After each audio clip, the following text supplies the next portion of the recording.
Well, good morning, lovely ladies and gentlemen. Steve Collins coming to you from beautiful San Antonio, Texas, the second most powerful, passionate, purposeful coaching speaker in the world. Hope you guys are fired up and ready to roll. I hope my introduction offends somebody enough to engage in the conversation. Now, see, I don't seek to offend or freak out or stir up because I'm a mean dude. I'm not a mean dude. I'm a really nice guy. I seek to stir up, offend, or wake somebody up with a simple statement so that you will be open to the conversation. So wait till this is over before you judge me, all right? Because deep down, you actually really love drama. Let's just be real with it. Deep down, you actually love drama. That's why you tolerate it. That's why you put up with it. That's why you continue the cycles, because deep down, you really love drama. What am I talking about, ladies and gentlemen, before we get everybody's pennies in a bunch and get everybody upset at me this morning? First, I would challenge you to Google the definition of drama. It might not be what you think it is. It might not be what you think it is. And I'm going to address two different subjects. Drama, according to definition, is an unexpected, emotional, and exciting series of unexpected events or set of circumstances. Let me say that again. An exciting, unexpected series of events or circumstances. Exciting and emotional. Now that sounds pretty good, doesn't it? We tend to negativize, and I did just create that wordimalism because I like to create words. We tend to put negativisms on the word drama, and yet drama was part of the original creation plan and design, ladies and gentlemen.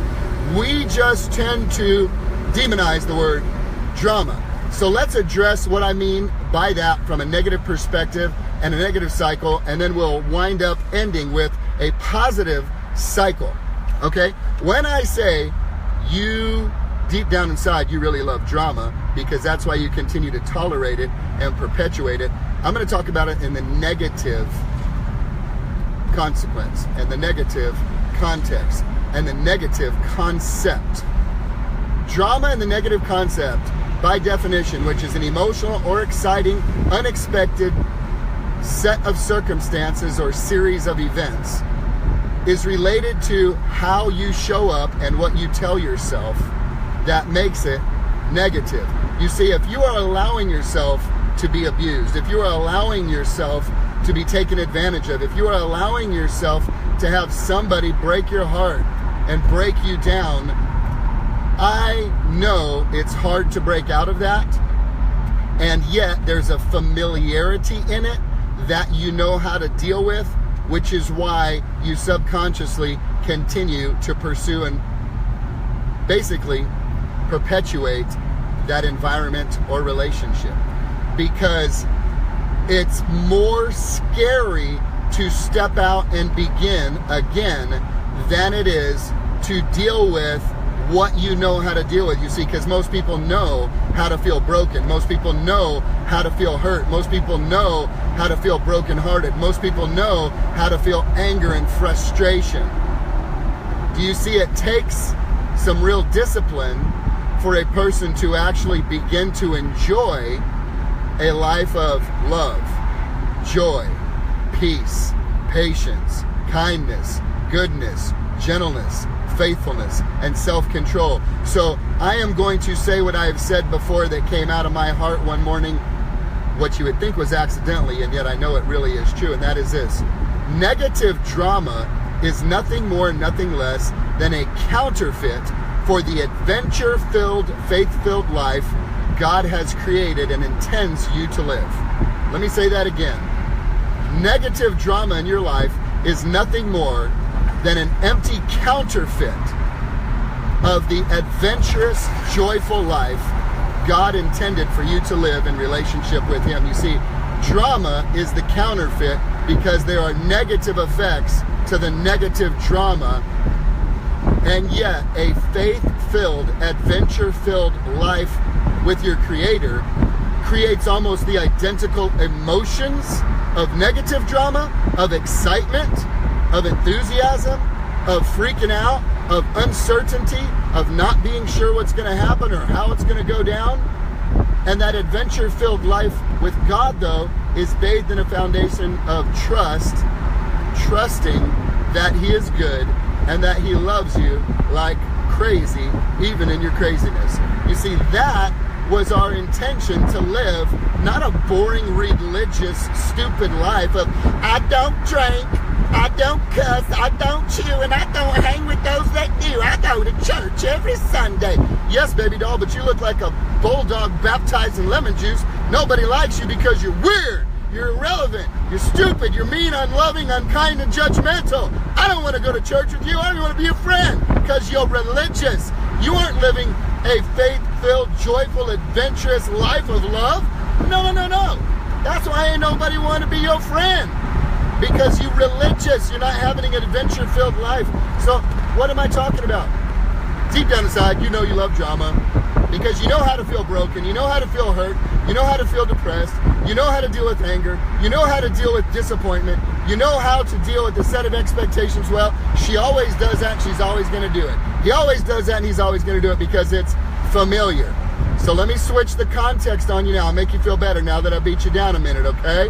I'm going to lift you up out of the pit. Just hang with me. Don't go away yet. Drama is a counterfeit of the emotions and experience and feelings of what God intended you to experience, an adventure-filled, faith-filled, love-filled relationship with Him, not a religion. A relationship with Him. There's still the excitement. There's still the emotionalism. There's still the enthusiasm. There's still the unexpected of what's going to happen. The difference is you are trusting that He's good and that He loves you like crazy and that it's going to work out for your good. There's even a promise that a guy named Paul wrote in this book of Romans, chapter 8:28, that says, all things work together for good to them that love God and who are called according to His purpose. How many things? All things. How many things? All things. How many things?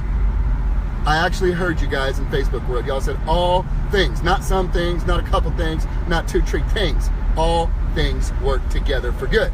This means if my circumstance is not good, it's not the end of the matter. He's still going to work it out for my good, right? There's promises you can hold on to that will ground and root your faith. And so I want to encourage you in this. If you find yourself stuck in a cycle of drama, have a new conversation with yourself and recognize that I get it. I get it, okay? I get it. Let's be real clear about this. Familiarity of misery is actually, for most people, more comfortable than the unfamiliarity of making a new start, making a new decision, making a tough choice, having a hard conversation, and beginning again. You know, if you don't know the good Lord, that's a really scary place because you have to rely on yourself. But if you know He's got your back, then you can step out of what is unhealthy, unfulfilling, and toxic and begin again. Now, for those of you that are in a covenant relationship, you can begin again inside that relationship. But let me tell you the good news and the bad news. The bad news is you ain't going to change her. You ain't going to change him. They will not change. For things to change, you've got to change. For things to get better, you've got to get better. If you put your decision to change on a conditional environment of, well, if she would just do this, and then I would do that. Well, if he would just do this, and I would do that. If you put it on somebody else, you are a victim, and you will be a victim for the rest of your life because you have given up control to make the decision to change yourself. Boom. Put that in your pipe. Smoke it up. You do not want to be a victim. You want to be a victor. You want to be victorious so that you can experience the abundant life that God intends for you to experience. And ladies and gentlemen, it takes courage. It takes faith. It takes power. It takes trust. It takes relationship. So I'm going to end this video on this. What was my original point? Deep down inside, you really love drama because you're familiar with it. So I'm going to ask you this question.